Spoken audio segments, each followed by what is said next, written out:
I'm not willing to go back and find out that you typed it correctly. I like my mistake better. That's fine. No research. Did you look up things about a character? Did I? Yeah, it's like, were you Mm-mm. looking for a character information here, or? Oh no, you'll find out more about it later.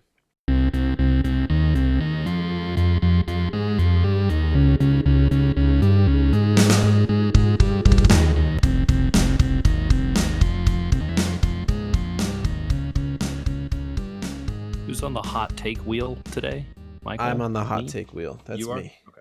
I like it. I'm up next week. Hot take wheel. Old man take wheel. Old man hot take wheel. Hot Wheels old takes. 392 episodes. I wish we could do better names for things because I seem to not be getting any bit better at it. See, I feel Wait, did you say Naming. 392? yeah, That's it. I was just about to say. I feel like we skipped some time. We're Welcome coming to you from the future. Dang. Welcome to the future. Did I miss some episodes?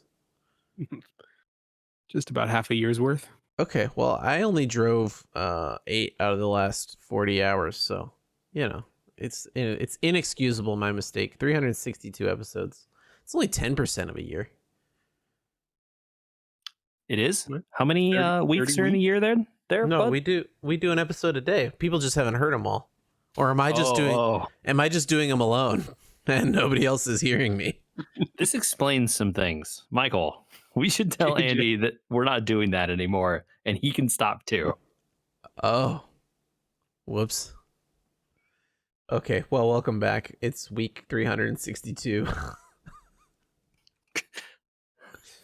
Yeah, it's week 362. No end is in sight.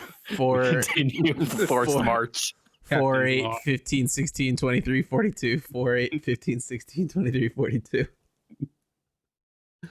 Oh boy. Welcome back, JJ and Michael. Always good to be back. Why are you laughing? Oh man. Vegas is a far-ish drive, but not that far. I returned there this weekend. You turned where? Returned to Las Vegas. Just I was scouting out the F1 track. Oh, Yeah. okay. Smart. Yeah, Why? I just wanted to be prepared for the race that I can't afford to go to. Yeah, absolutely not. Yeah. I saw a person online posting for the price of one of the packages you could get to attend the race, right? Okay. Because all it seems like most of the tickets are bought up into like hotel room stay experience kind of package things. Almost all exclusively, yeah. Mm-hmm. For the cost of one of those packages, and not even like one of the nicest ones, for that cost, you could fly to a European country, get tickets for the race that's there, transportation to there because it's not anywhere near the place you would actually fly to, and then like pay for the entire trip and all the days of the race instead of only the 2 or whatever that you get at Vegas.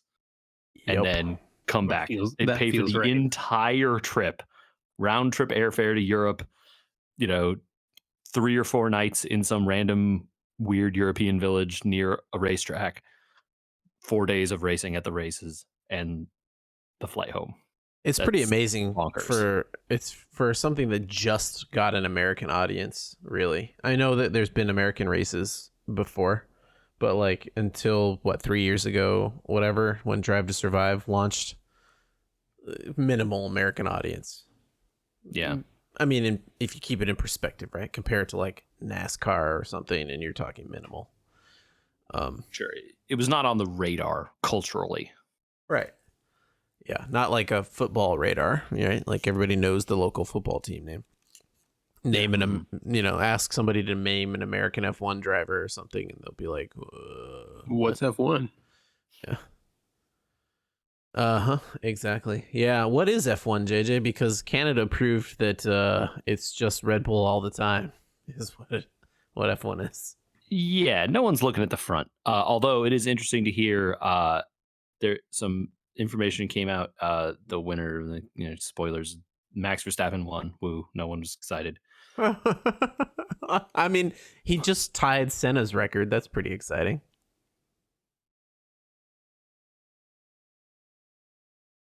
Hello? Hello? You dropped out. I did? I don't know. I said he tied Senna's record. Oh, I didn't hear that from you, so okay. Oh, yeah. Is Michael still there? Hey, I'm here. Yeah, I heard both of you just fine. Weird. So you heard him say that, but we didn't hear each other? Yes, that's Interesting. strange. That's okay. That time dilation delay. Fun and exciting. Well, anyway, it was a little bit exciting because he tied Senna's I was going to record during say the race. Apparently he also hit a bird. Did you hear this? No. What? So apparently he hit a bird during the race and it like got lodged inside the bodywork somewhere and then they left it there. It didn't come out until like after the race. Well, it only took it. It only gave him a disadvantage, right? I mean, that's extra weight on the car. Right, yeah, but it was like somewhere in the brake cooling area inside the car somewhere. Like it had hit some piece of bodywork and gone inside the car. And then the Red Bull people were like, well, shrug. They're not going to take the bird out during the pit stop. I guess they didn't practice that procedure, you know? Yeah, well. Oh, well. The qualifying was super exciting with the rain. That was cool, right? Yeah, and it ended up with some people near the front that normally aren't, and some help for Alonso, and then penalties and all the sorts penalties of and stuff shook things up. Made the first like maybe 20 or 30 laps of the race really exciting, and then it kind of got boring until the very, very end, and there was a little drama at the very, very end, and that was the race. So, yeah, run people through that, and then I have some comments on a particular race team. I think it was, at the very start, like Alonso getting passed by Hamilton. Yeah. And then sort of the entire next 20 laps or whatever being like, oh no, is he just going to be stuck behind Hamilton the entire race and have no chance to go after Max maybe? He did eventually get past him, which was cool to see. And then like whatever the heck was going on in the middle of the field with like Williams and Norris and a bunch of people getting all kinds of weird penalties, unsportsmanlike behavior. What is that? What is that? Yeah. They apparently the rule was said that like under the safety car, the Norris was too slow, like intentionally slowed down a bunch and therefore slowed the people behind him down. Which is something that Verstappen and Hamilton have both done this season already.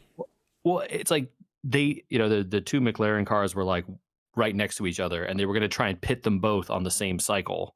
Right. So they put the one in back to slow everybody down.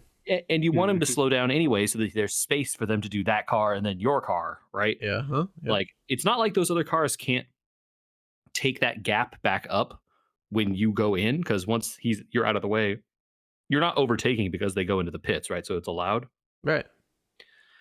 And then but apparently this is not like, apparently this is some rule that's always been there, but they never have enforced. Like teams do this all the time. And they were like, why is this a problem? And he didn't know it was anything. He had done anything wrong until after the race. And they told him, and he's like, what? You can't do this? Like, what? Everyone was confused. Yeah. You're so shocked. Anyway. Yeah. And the drag race at the very end for like Stroll passing whoever that was for like the very last point. Pretty funny. Kind of cool. Yeah. All right. So I want to hear what you're interested in. Someone needs to get fired at Haas. Yeah. I think even the drivers are starting to say it without saying it. Because they came out of the race and they both were like, so the car is really fast in single laps and in practice. And then all of a sudden in the race, the tires fall apart. So like, the car is using them up or our strategy is using them up, but something ain't right with the tire usage, basically, is what I'm hearing from both drivers 3 races in a row now. I mean, my guess is they have like certain settings and certain, configurations of the car for qualifying, and then they undo a bunch of those and do different things for the race. The extra weight of the extra fuel and all this stuff just make the car worse, and they can't like go back to the qualifying setup because the race is, they set it up differently, right? It just Yeah, does really bad with the extra fuel weight or something. I don't know, but it I does agree with you. something. It's like unacceptable that they're like pretty fast in qualifying sometimes, but then in the race they just literally go nowhere and do except backwards. They go as far backwards as they can go. Hulkenberg was what started the race in 5th and ended in Yeah, he 12th started or in something fifth like that. and ended in 12th. They also made like some pretty dumb strategy calls, I think. Again, yeah, it seems like someone's gonna need to get fired. Yeah. Yeah, I don't know how you keep making it's like, oh, Gunther Steiner's the lovable guy in the entire field. Everybody loves the guy, and it's like I don't know how much longer that matters unless he takes care of some problems they're having. The drivers are Yeah. good. The drivers aren't terrible. They've Yeah. pushed the cars. I mean, you see flashes of brilliance from the drivers, right? It's like, but then on the race day, it just poof, Hmm. gone. Where'd it go? Yeah, and it looks like, oh man, he's really trying to hold that guy behind him, but as soon as there's a gap, poof, gone. They can't do anything. I mean, you And even saw it in this race. Like Alex Albon, right, started super high up. Also, yeah, he kept that position, and yeah, he fought like an animal the entire race. Right, he's like his yeah. elbows were as wide as the track, and his car was double that length, and he did not. And he just Yep. had the speed to keep people behind him. Yep. But Haas is just like passed. Unfortunate. Unfortunate. Huh. Well, we're gonna switch from an area of JJ's expertise to an area of Michael's expertise. Are you ready? Yes. Okay. Michael, Lay it on me. is a pretzel a cracker?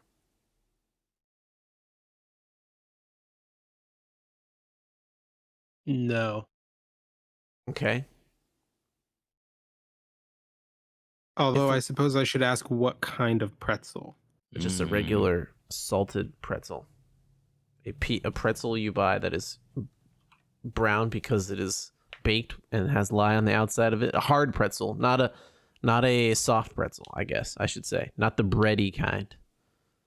A hard, crunchy pretzel. Is that a cracker?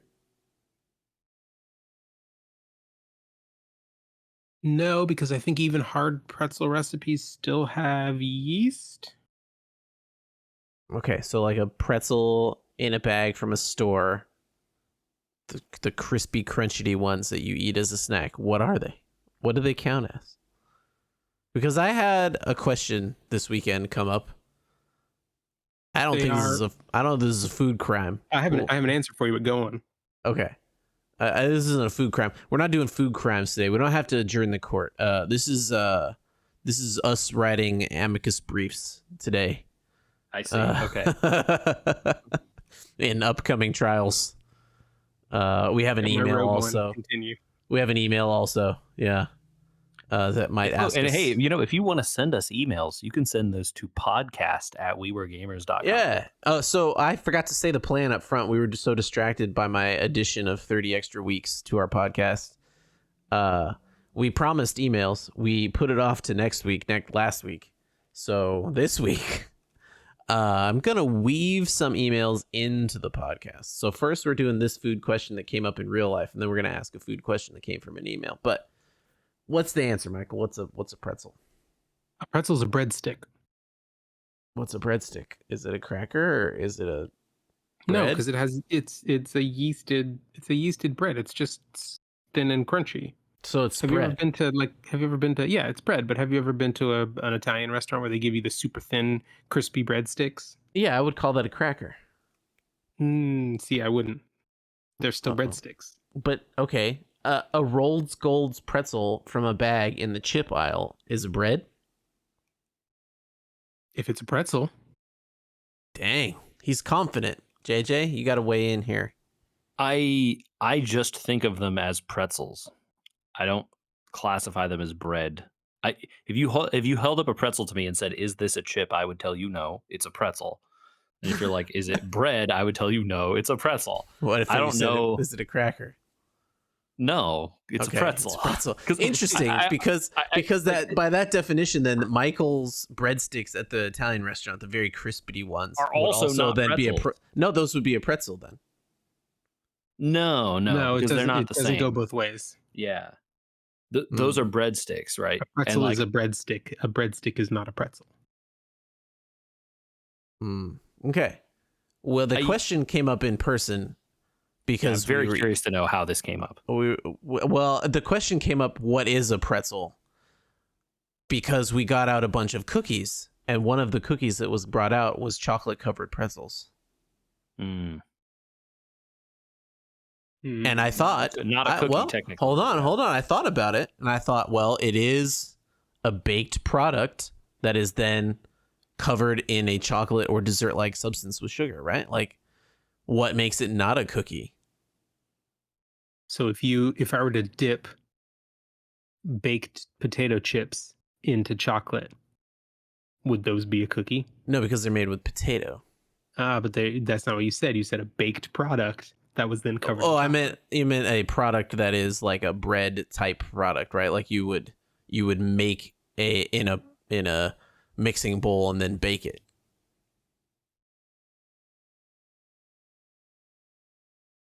So because the potato chip is fried, it doesn't Or count? you could bake it, but it's a single substance, right? You're not making a potato. You just chopping it up and then I see. cutting. But I mean, a pretzel is just a piece of dough that you have then put a coating on to cause it to brown, right? So is a cookie. Yeah, but in your case, there's nothing inherently cookie about it. You were saying that the chocolate coating, turns it into a cookie. Well, that's why I started wondering, because someone said that because they were chocolate covered pretzels, they counted as cookies. So I don't know that I have a dog in any fight, but it got me thinking about what a pretzel actually is, because I thought, is a pretzel a cookie? What makes it any more cookie than cracker or bread or anything else? Like the pretzel itself defies all categories. I think I agree with that to some extent. But I think the real intent is, why are you worried about classifying it as a cookie? Is it because, your kids are maybe trying to eat like 15 of them and you want to limit the sweets? In which case, like, it doesn't matter if it's a cookie or not. It counts, right? It's in the category of stuff you can't have too much of. We're worried about classifying it because on this podcast, one of us believes that a hot dog is a sandwich.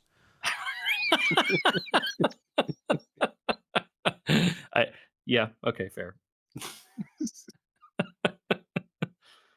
You're gonna have to go back to episode 110 to figure out who that is. Food. That's for the old heads, the people who've been with us. Well, we got to submit some kind of brief. We got to figure this out. Yeah, I think, again, because pretzels are made in a unique way, and I feel like they just become their own class. I wouldn't want, because here's the problem with classifying them as a breadstick. Like, if someone handed you a pretzel and said, here's a breadstick, you'd be like, no. Right? I would. What if the pretzel was shaped you could get away with a breadstick? Maybe if it was a soft pretzel, I'd be more willing to listen, Sure. Yep. Oh yeah. I get what you're saying. That. Okay. You're looking for the, words have meaning, right? And so when you talk about a breadstick, you want bread. Like, you're looking for breadiness. And I feel that pretzels are pushing the line of breadiness. Unless for it's instance, a soft pretzel, I would consider a soft pretzel is much more bread than a hard pretzel, for sure. I mean, it's baked exactly like a bread. It just has lye on the outside. Right. That's why. But like, you're closer to just normal bread there. Which is why I thought pretzel became a cracker, right? I don't know. Just saying. I think cracker has a definition related to the shape of it also, though. Okay. I don't think you can just make like anything crispy. So are the vaguely bread thins related into a cracker? Are pretzel thins a cracker or a chip? Well, they're still are they cooked like pretzels or are they cooked like chips? That's a good question. I think that's don't know the answer to that one. Because if you take like pumpernickel bread or something and slice them up, it might look like a pretzel, but that's not a pretzel, right? I like pumpernickel bread. Me too, but Same I'm just here. saying that, depending on how you make your pretzel chips is what I'm saying. Oh, I just thought we had to take a stand on that one because a lot of Oh, people don't, okay, and I okay. think it's important to say pumpernickel bread is good, and if you don't like it, you're wrong. I don't normally choose it for like a sandwich or something if I'm doing Sure. that, but there's like rolls out like dinner rolls, pumpernickel dinner roll, pretty good. Yeah, just There's some nice butter. yeah, or like a rosemary herbed butter. Ooh, yeah. That Uh-huh. counts. Nice butter. Yeah. Yeah. Okay, well, we're gonna have to put a pin in that one because this email is kind of funny. I'm gonna summarize it because there were like 4 questions, but it essentially comes down to this. From Trevor. Okay, sorry. I wrote down notes so I would get past the 5 sentences. Some people say you shouldn't put like nuts in a brownie, right? Uh I am of the opinion that most times a single ingredient addition or subtraction are fine, but his question essentially boils down to: are there other things you shouldn't put in foods, or that you're opposed to putting in foods, particular types of foods or specific recipes? I mean, we've talked on this podcast, I believe, at length about the I don't want you to put pineapple on pizza situation for me, right? Mm-hmm. Mm-hmm. And also the when does a grilled cheese stop becoming a grilled cheese? Oh yeah. Oh Uh-huh. yeah. It's like once you put like more than a We ham said or a tomato on it, like what are you doing now even? we landed on 3 ingredients including cheese, right? Think so. Yeah. 2 or 3. Yeah. Yeah. So it So was like if you added mayo and a tomato, then you were done. I But feel that especially for, something like nuts on a brownie, right? I think the reason nuts on brownies fell out of favor is because people started becoming a lot more, or at least in my experience, is like people started becoming a lot more conscientious about people with allergies. sure. And so it would just be like, Yeah. well, I can't include like random nuts or mixed into this brownie because then I have to make 2 sets of brownies and it's just easier to not do that, right? Yeah, I did It feels notice like that. no one cries about missing the nuts. The people that like nuts are like, "Ooh, yeah, this is great." And the people that don't are just like, "Well, now I'm not having it." And if you just make it without it, everyone is still fine, right? Yeah, I think that's a good point of like if you're not making them just for yourself, including controversial ingredients is the better way to go. Um, I mean, I'll take nuts in baked goods. I think that some things like are really good. Like we had Oh yeah, like caramel corn the other day, and Mhm. about halfway through it, I was like, you know what's missing from this is like the stuff that makes Cracker Jacks, right? Like where are the almonds and the other salty things? Like the balance. Sometimes adding ingredients can add a balance. So I am generally of the opinion, as long as you're not overdoing it, circa our uh grilled cheese example, it's probably fine to add ingredients or take them away. Yeah, I'm That's trying to just me. think of a specific example where adding takes away from the enjoyment for me, and I'm not coming up with anything specific. I think you have to be careful. It's the like build your own pizza or build your own burger problem, right? You have to be careful that you don't go overboard with the additions, Or like, right? Add a thing or two, but don't go so far that you get away from whatever the base thing is supposed to be. if something's served on top, maybe don't overdo like parmesan or like maybe cheese is one of the answers. Like don't just throw cheese on top, maybe unless it's nachos. Hmm. uh, or Yeah. I, I think part of it is like if you're making something yourself too, it can be really hard to like properly, if you're like baking bread, right? It can be really hard to like properly distribute nuts in a bread loaf so that they don't just all fall to the bottom of the loaf, right? mm, If you're like not, you know, not great at mixing or you're doing stuff by hand, it can be tough to then end up with not just like a layer of nuts on the bottom of your bread loaf or something, sure. and but like, I like, a couple of walnuts or something in a banana nut bread, like that can be really good. But if the experience of that is then like they're all along the bottom third of the bread, like what are we doing here, right? Yeah. Yeah, okay. So care is the answer to the question. there aren't things you shouldn't put, but maybe. Oh, Except I for was thinking- pineapple on pizza. Never do that. pineapple. I disagree, to be honest. I mean, I prefer other pizzas more than pineapple pizza. Because it usually comes with like ham and stuff, and I'd rather have like the barbecue chicken version. But I don't know. I don't know. But the one thing that came to my mind is mixing like meal types. So like if you have I was trying to think of like an example, like if you ate a quesadilla but you also served it with like fruit. You know now what I mean? you're just criticizing buffets. Oh yeah, buffets. There you go. Buffets are the problem. Things you shouldn't put together. I would never It's kinda say true, buffets though. are the problem. Yeah, I've- I mean, I don't know. I don't have a good example offhand. Yeah, I don't either. Okay. Well, that was that email. I thought it was a little interesting, so I threw it in there. We got an email about something else, and it prompted me to tell you guys about my car, and then we'll talk about the email. Do you guys hate check engine lights? Are you still traumatized from your last car and the number of times the check engine light came on? I'm currently traumatized from this car, which has 20,000 miles on it and has now been in the shop over a week because of check engine light. I thought it was amazing to hear, and I thought I would tell you guys about the current process for how to diagnose car problems. Local mechanics, unless they're really good, generally don't diagnose the problem on your car if it goes beyond the first code. Did you know this? No. What do you mean? Yeah. So the computer reads out a code. The code tells them what part is broken. They pull the part and replace it, right? If the code comes back the same with the new part in, and they've confirmed that one is broken and the new one's not broken and all that sort of stuff, there's no more information for them to go on at the local level.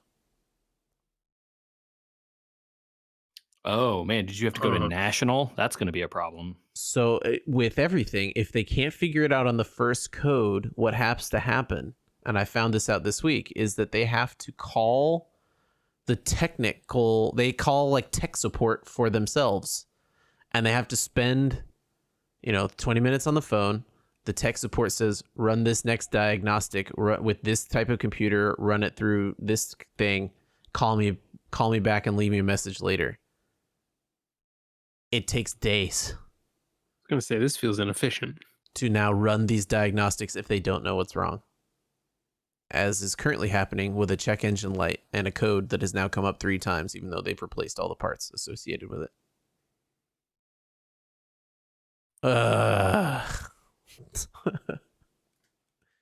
So Yeah, that sounds pretty bad, man. So cross your fingers. We got an email that said, you guys talk about cars a lot, or I guess this is an email from a while ago because we weren't talking about our cars recently, but how did you settle on the cars you have today? Looking and shopping for a new car. I hope this was not too long ago and that you're still shopping for a car, but we can still talk about it. No name. So. Oh, go ahead then. No. It was just that note. I was just clarifying there was no name on the. I don't feel want to like share the the first- email address in case that's not the name. Oh yeah, that's fair.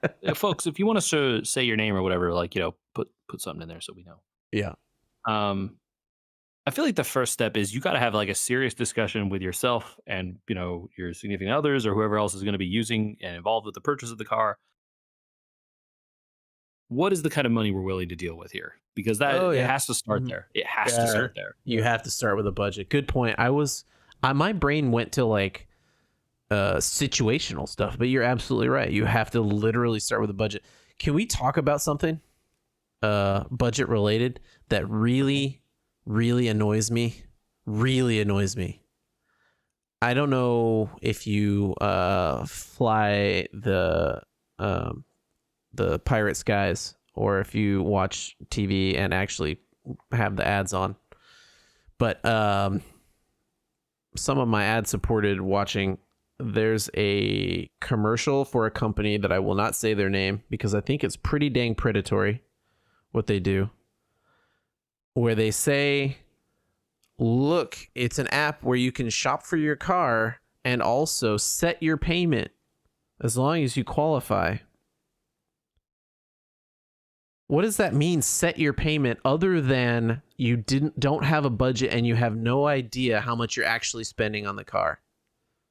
Oh yeah, it absolutely 100% means that they're targeting people who think about a car as a monthly payment amount, and it's like I pay X dollars a month, I get this car, and that is not how you should be thinking about a vehicle. You should be thinking of the full price of what you're actually paying, and those monthly payment things are like omega level scams. Like this part of the auto industry really annoys me, especially because if you ever try to go buy cars, like these dealerships are going to be pushing this stuff on you so hard. Yeah. And it's like, well, you could get this, the monthly payment could be this number if you go with like, a standard 24-month lease. Or Or we got this 60-month lease. Look at this, so much lower. And then you like pull out your phone and do math for 10 seconds and you're like, this number is $20,000 more. Yeah, I Because guess. 60 months is a lot more. Yeah, I guess Michael. I mean, Michael, you're like a math wizard. It can't be that hard for somebody to go online and figure out how to take their budget of $60,000 for a car and figure out what that means in terms of interest and payments and all that sort of stuff instead of waiting to do it at the dealer, right? I mean, Excel, what? I mean, you could do it in Excel. Or I feel like Google there's Sheets, I guess. I'm sure that you could just type it into Google and there's a calculator that would pop up as one of the first three search results that would Like basically do all the lifting for you. 80% chance your bank literally has a web page dedicated to this. Yeah. Even if you don't trust your bank, go on any credit union website and do it. Sure. Yeah. Sure. I just that's why I say you have to like think about the budget, right? Because how much your total going to spend over all these years or whatever is going to make a big difference in where you should start looking. And then I think you're right, Andrew, though the next thing is probably you want to talk about the use, right? Like what is it going to be used for primarily and abundantly, as opposed to what do we think we're going to use it for? Or what could we use it for? What are we I think actually doing with this car? Yes. There are scenarios where a car doesn't have to have a specific purpose, right? Other than it gets me to and from work or it gets me from A to B. That is a purpose. There are people. That's absolutely critical and important purpose.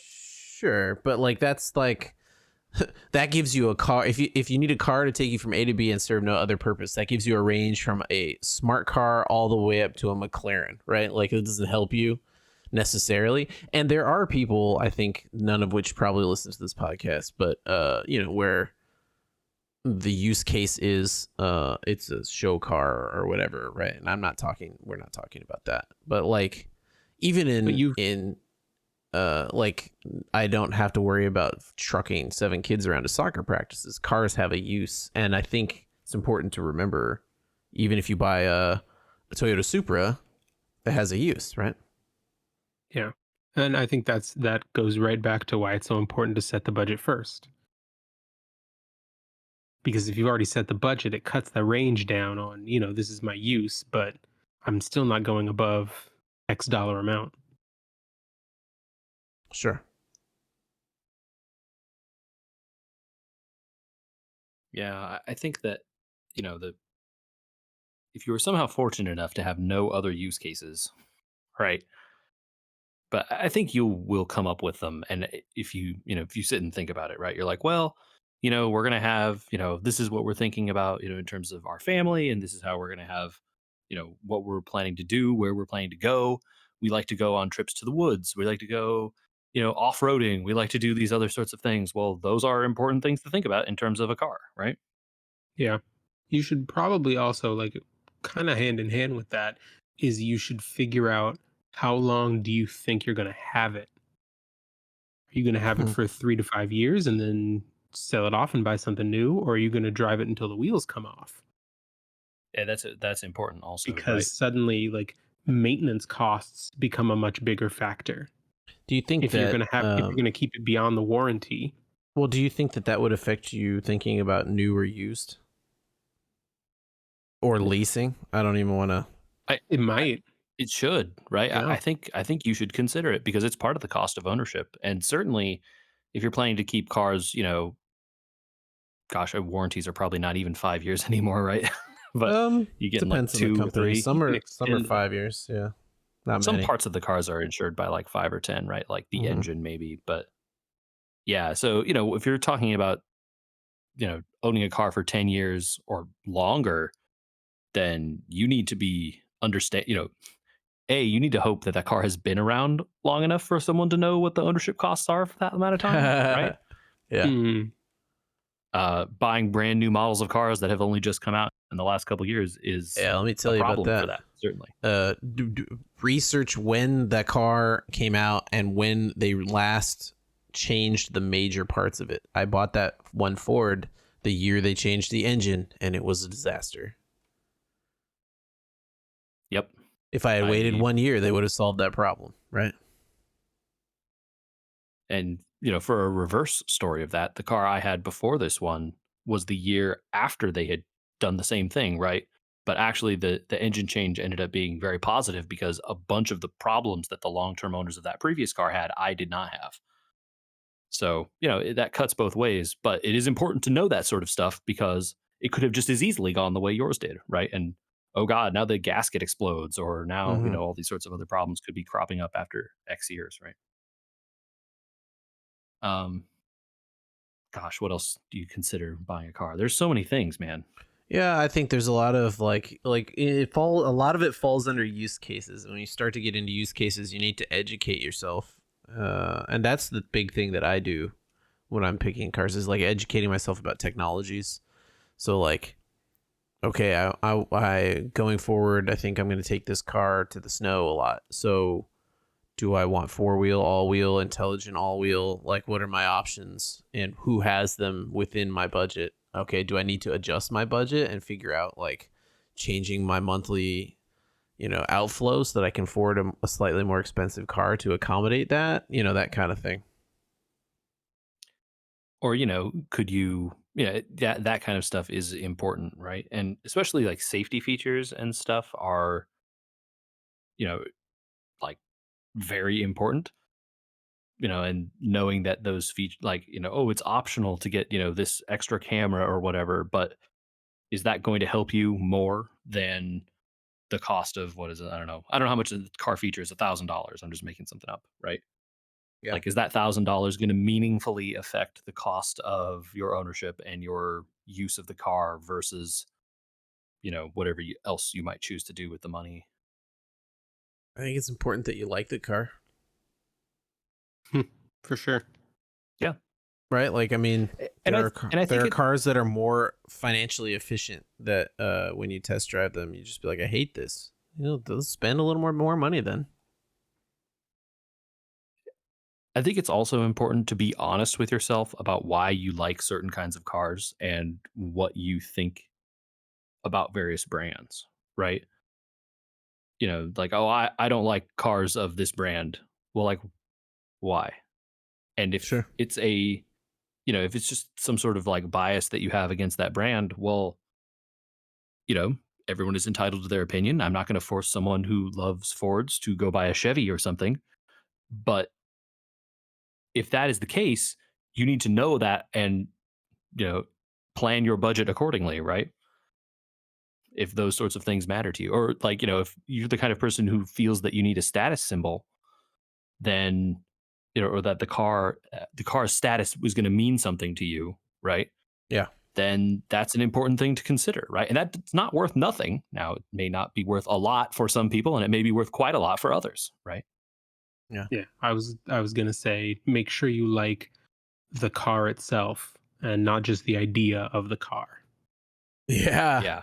Yeah. Yeah. right? Like you Uh-huh. might have a dream car, and you know it's the one that you've always wanted since you were a kid, and you get it and you're like, this doesn't handle well, it's super uncomfortable to sit in, I don't like the sight lines. Like, do maybe test drive the car that you've always wanted before you decide that you're gonna put the money down.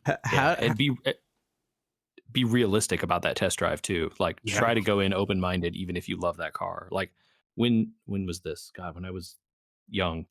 Date myself here. When was it the Challenger that first came out, that the muscle car from Dodge. I think that's Charger, right. Challenger, which one? Challenger, the 2-door. The 2-door's Yeah. the Challenger, yeah. Yeah, That thing is massive. I thought that car was so cool. The Challenger and the Camaro, both of them, when they first came out. Sure. I was like, oh, these are so cool. I would love to drive one of these and like own one. That'd be so awesome. And in a couple years later, when I was in the market for a car, I was like, I should go drive one of these and see if they're awesome. Like, I bet I'm going to love this. And I did, reader, listener, I did not. I did not like them. The Challenger, it felt like I was sitting like 100 feet down with windows that were up to my eyes. Yeah, I did not like that either. I sat in one at a car show once and I was like, why is the door even with my neck? Yeah, it was impossible to see out of.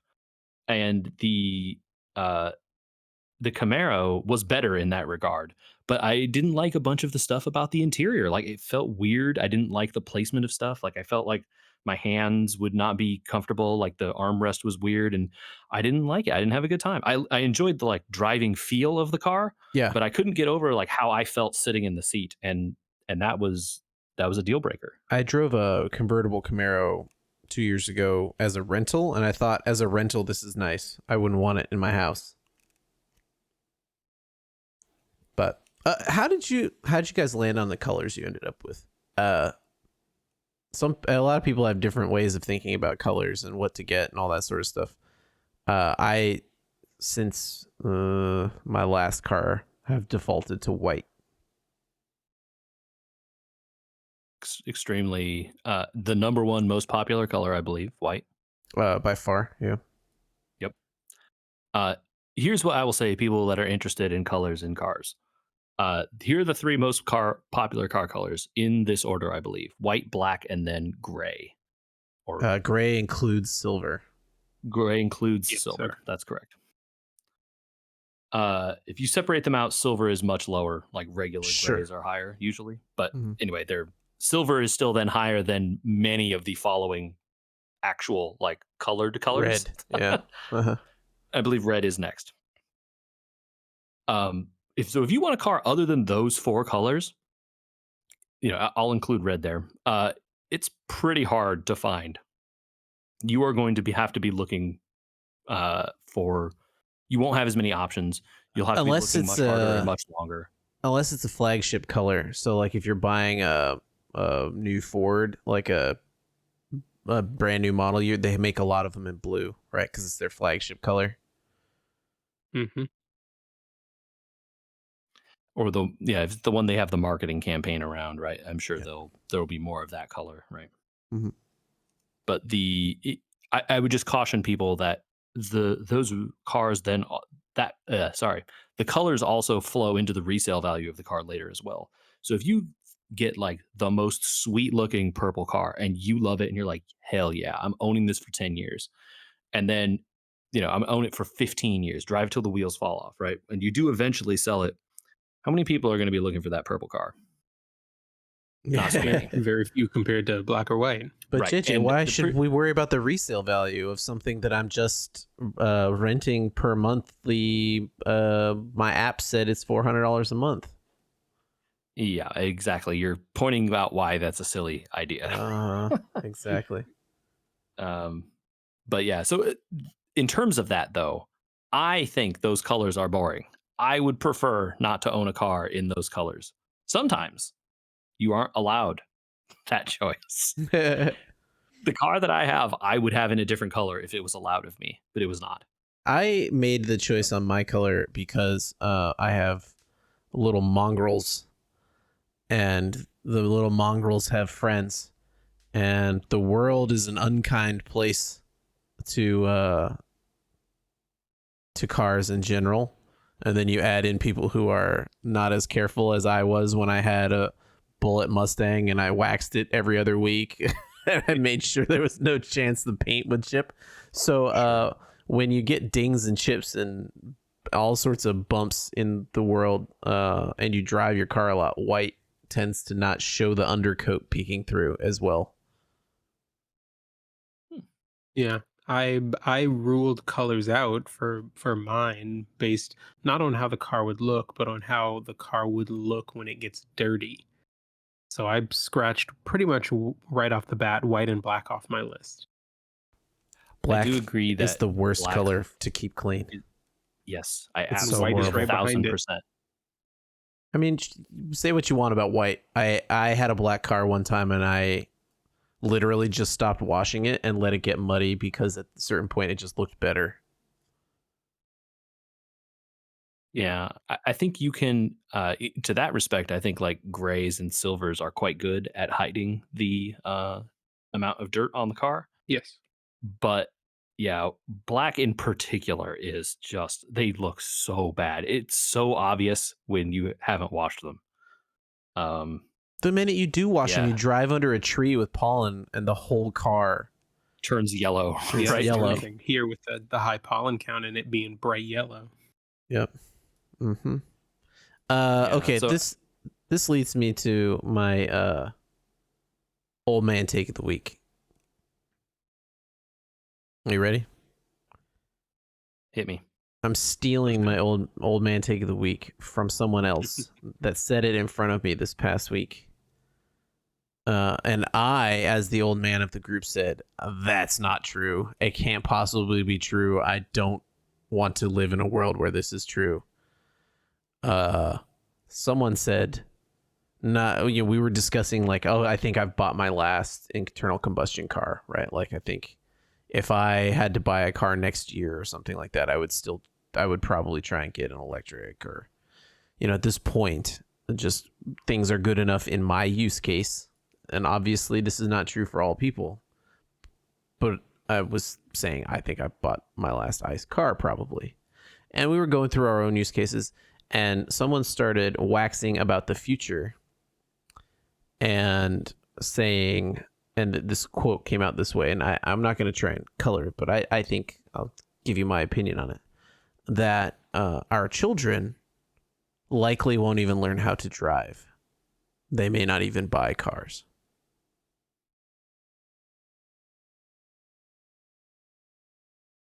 So Yeah. I think that this is heavily dependent on where you live.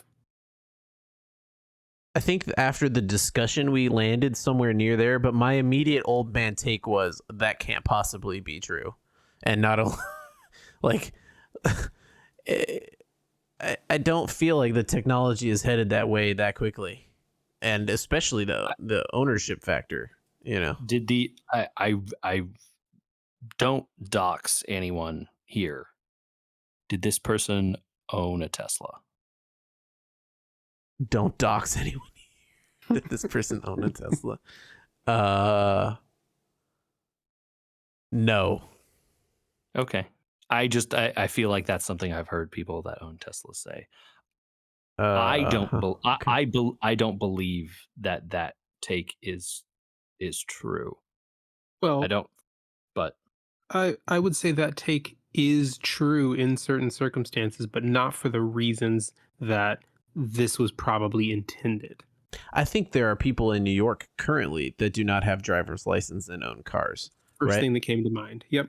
Like there are lots of them. Yeah, the vast specifically- majority. specifically in that place, right? But that doesn't change. Like the point of the quote was like, no, they won't drive cars. They won't learn how to drive cars because the cars will all just be automated. And it was like, no, I don't. My old man take of the week on that is like, not no way, not no how, right? Unless somehow I move my kids to New York and we become subway lifers, which I don't see happening because Andy, I hate to break this to You you. know It's possible your kids move to New York without you. not later before in they your have a life. license, bud. Oh, I see. You're going to force them to get a license before they could possibly make California a is car. gonna force them to get a license. The If and that's a issue with where we live, not necessarily a yeah, well, thing I that can be. mean, But there are statistics that are this was showing said of the kids children are. that live here, right? This was said of these children, not of New York children. Yeah, okay, that I find very hard to believe. I do too. Uh, That's the I'm trying to see if I'm being an old man. There are statistics though showing like nationally the rate of kids getting their driver's license, the age that they get it is rising. Is going up. I've heard that. Yeah. Yeah. So, like I know for myself and probably for both of you, we got our driver's licenses about as soon as we could. I literally got it on my birthday. They wrote "Happy Because Birthday" on top of my sheet. Nice. so, that was something we were excited for, but that's not true for the younger generations, it seems. And the necessity of having that car is changing in lots of places. So I think that's nationally that's not going to necessarily be true where we live here in California, but I think nationally that is becoming a trend, right? And now maybe okay, well not getting it at 16, but maybe getting it at 18, or not getting it at 18, but maybe when they move somewhere to start a job at 21 or 22 or 24 or whatever, right? I mean, my gut take as a super old man is like, well, that's just irresponsible, right? Like I forced myself to learn a stick shift because after 5 years of driving, I'm like, it seems irresponsible that I couldn't just get in a stick car and drive it. I should learn. But it's not needed though in some cases, right? If Yeah. you are a teenager and your parents are driving you everywhere, why would you need a car, right? Or if you have a friend who has a car, you just go with them. Why do you need to have a car yourself? I don't know. So Yeah, I could I don't believe know. it, Ugh, but yeah, I don't like it. certainly not for the reason that all the cars are going to drive themselves. That is certainly not going to be the case. Well, that was one of the factors mentioned, and I was like, I'm too old for that take. I'm too old for it. Oh boy! Hey, speaking of old, someone wrote an email in asking about Retro City Games. Yeah, I think I mentioned it a couple months ago in Las Vegas. Yeah. They said they wrote some other stores in here because I had written or said that I'd never seen a place like it, I guess. And they're like, here's 15 stores in California. I'm not going to shout them all out because I haven't been to any of them. But I got a list here, one of which is near, like in the middle of all of us, JJ, down, if we met up in like Oceanside area. So maybe that's in our That future. far from me. Yeah, I mean, it's not ridiculous, right? We could maybe make a day of it. See if this listener is correct. But I do have a follow-up. If you're gonna check out Retro City Games, I would say the one that makes a better impression is the one in Henderson. Not to like pick sides or throw shade. Both of them are good. But I went to one of them first over the other, and I think one is more impressive on initial impact if you just were walking in, and I think that's the Henderson one. So there you go. Right. Andrew says the one not in Henderson sucks and he hates it, and the Henderson one A+. All right, good to know. Yeah. Okay, so that's from old man takes to old takes for old men. Okay. I don't have a really great transition to our last topic. We're all still playing. We have to comment on the new update thoughts other than, wow, my thumbs don't hurt as much and I don't have to be online at weird times during the day. Yeah, the changes to the refresh and the grinding are both welcome. Covered it for me. Okay. Then cover what the heck Japan is happening in Japan. So we in the global version of the game just finished up the 3 split bestower stories: bestower fame, wealth, power. In the JP version of the game, they just finished up the bestower of all storyline. So there was questions about what was going to be the next big thing to come out. Where was the story going to go? And they announced, I think it was a little surprisingly at the time that it got announced, that they would be bringing Octopath Traveler 2 into COTC. Which is weird And because that would require some sort of time jump.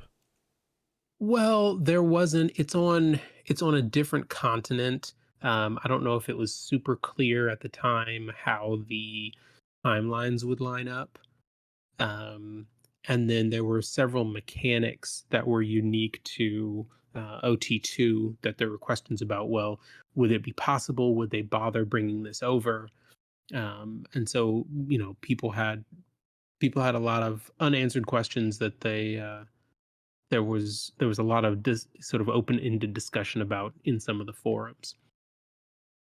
So now we are quickly coming up on the release date of all this new content, and the JP Twitter has been once per day in the run up to it, releasing little tidbits of teaser information about what this new side story is going to be and some of the new mechanics and features.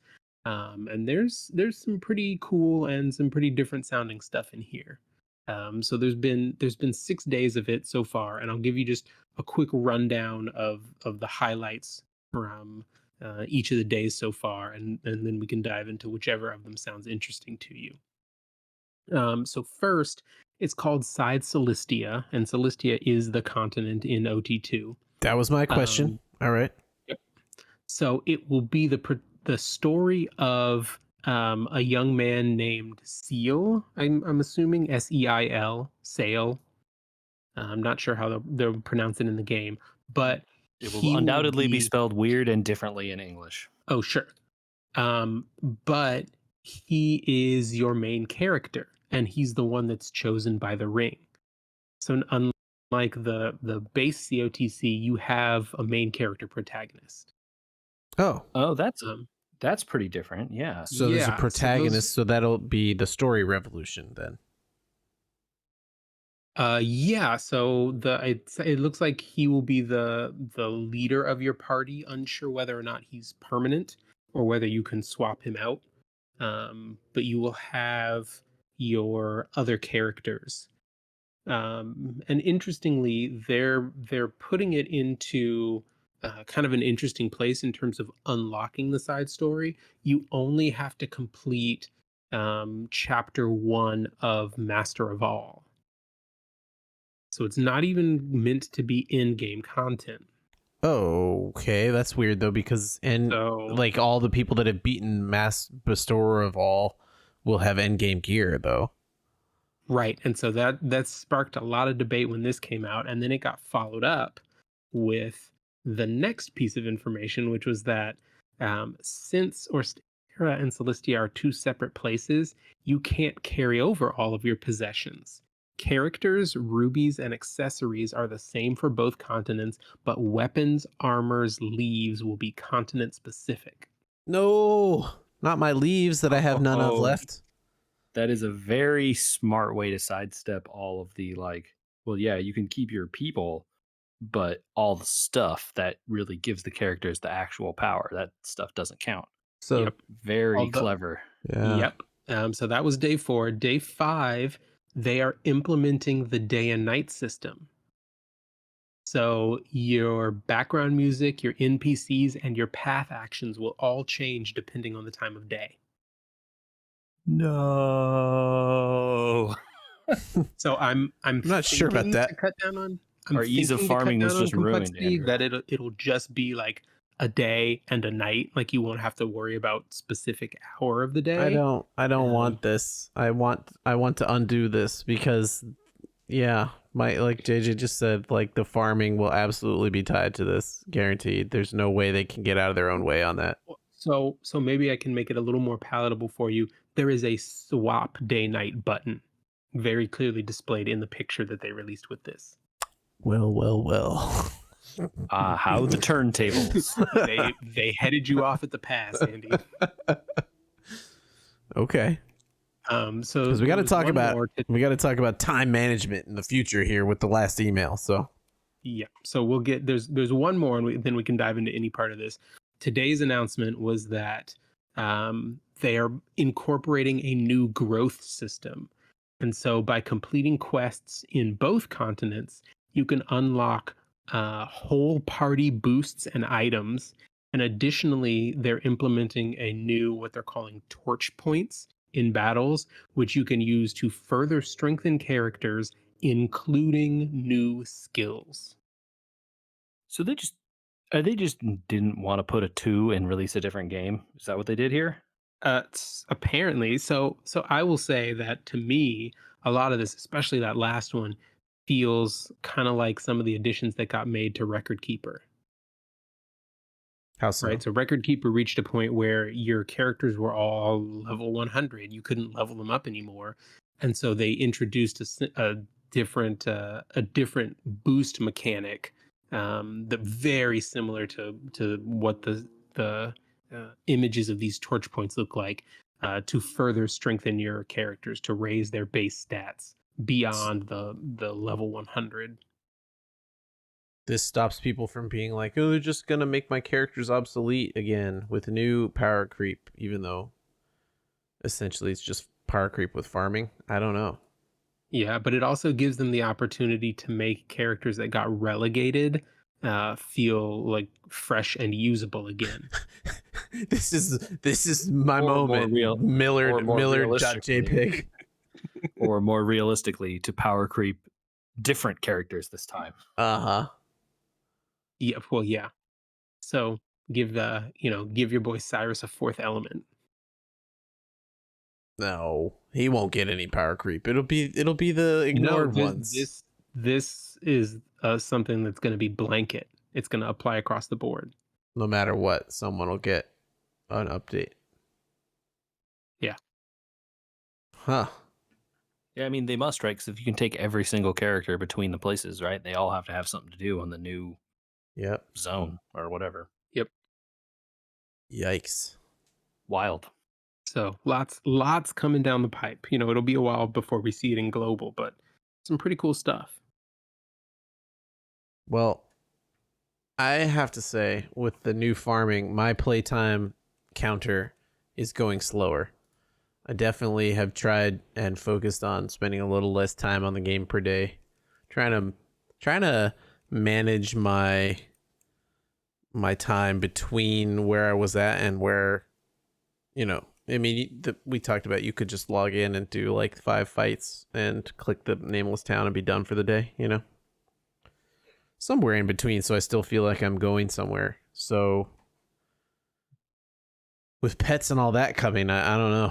I just don't know if I'll be able to keep up with the soul grind. Seems like it's very easy to just be like, yeah, it's fine, and then also to look at it and say, uh-oh, I don't know how many times I'm gonna need to farm this to get good souls. Have you guys gotten any luck on that front, or are you kind of just like riding it off to like, if I get them, I get them, and if I don't, whatever? I haven't been trying super hard with the farming of them just because I know that these weapons will get outclassed before too long and at a more rapid pace given how our story has gone compared to the JP version. I have not tried to deeply get, super powerful weapons, but with how easy the farming is, I've built up a decent number of weapons, and I think when I get to, a boss or a fight where I'm going to get stuck, I have in my back pocket all right, let's like pull out the sword and stick a sweet soul in it for this one, and like maybe I'll get, that will give me the extra 5% power or whatever I need to get over the thing. Yeah. But I The other definitely nice haven't gotten any nice rolls, or well, any like, oh my god, this is like a plus 10, exactly the highest possible roll for the sweet skill or whatever. None of that. I got a good one for Crow. That's probably the best one that I've gotten. His double sturdy shot is what I use for dealing high numbers of damage to broken bosses, and I got a plus 8%, plus 9% on that. So Whew, it's noticeable. that's nice. All right. Well, I fall somewhere in the middle of that. So, well, maybe a little bit more on the farming side than those answers. I went in and got, like 3 of each weapon farmed up, and then sort of been working it slowly, trying to get those plus damage bonuses for the silvers, but not really farming the rainbows and all that sort of stuff like a crazy person. So Yeah, I think my plan for rainbows is going to be like, if I decide I'm going to use them, I'm just going to buy like 5 of them out of the shop and hope I get something good. yeah, okay. Well, for I don't know if we have time to get to our last email. Oh no. Okay, real quick, 2 seconds. You guys will pick something off of a list, and then I'll explain it next week with with the email. How about that? Okay. So that'll make people come back. Okay, you ready? The Bridge, Firewatch, Limbo, Clash of Heroes, Transistor. Okay. Clash of Heroes is a Might and Magic game, to be clear. So there's 1, 2, 3, 4, 5. Transistor, The Bridge, Firewatch, Limbo, Might and Magic, Clash of Heroes. You two put your heads together and pick one. Oh, wait, one each or just one for between us? One between the two of you. Yep. Mm-hmm. Okay. You got 2 minutes. Michael, I like Might and Magic. I have heard of those other games. Oh, so I was going to say the same thing about Transistor. Okay. So it's down I to like those the two. people that I like the people that made Transistor. Let's go with that one. All right, done. Transistor. Okay. You have picked Transistor. So next week we'll explain why you picked Transistor. I'm writing it down. So if you want to know why I picked Transistor, JJ, how would you find out? Folks could send those emails. They could send them to podcast@wewergamers.com, as previously mentioned. But if they want to ask us why, you can find us on social media @wewergamers. We're on YouTube. youtube.com/@wewergamers.